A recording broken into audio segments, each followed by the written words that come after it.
Panginoong Diyos, nadalayan po namin sa inyo ang aming mga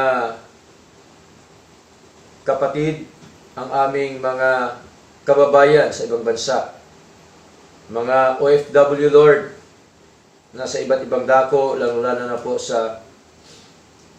doon sa nangyaring giyera, Panginoon. Amin pong dinadalahin po sa inyo, Diyos, nawa sila pong lahat nawa inyong iligtas, Panginoon. Kilusin niyo po nawa sila, Panginoong Diyos. Alam po namin, Lord, na wala ng ibang papawi po ng giyera kundi kayo, Panginoon. Kilusin niyo po nawa ang bawat leader ng bansa. Kayo po nawa ang siyang manguna sa kanila, O Lord. Batin niyo po, O Diyos, na marami hong naghihibik, umiiyak, nahihirapan. Dahil po sa sanhin ng giyerang iyon, Panginoon.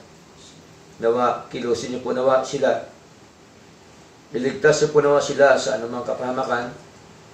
Ilayo mo nawa sila, Panginoon, sa anumang mga kaguluhan po sa lugar na iyon, Panginoon. Wala man kaming kamag-anak, O Diyos, wala man kaming mga kapatid.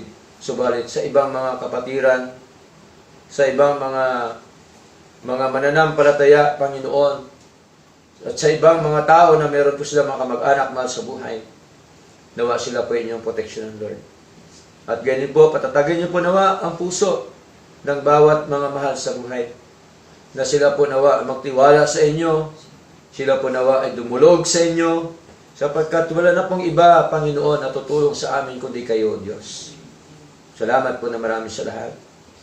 At ganyan po, Panginoon, ang epekto ng krisis sa langis, Panginoon, batin niyo po.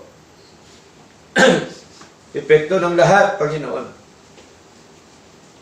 Lord God, bagamat po aming nakita na nakasulat sa banal mong kasulatan, O Diyos, ang mga bagay na ito, subalit patuloy pa rin po namin dinudulog po sa inyo na nawa sila po inyong kahabagan. Sila po inyong kaawaan, Panginoon.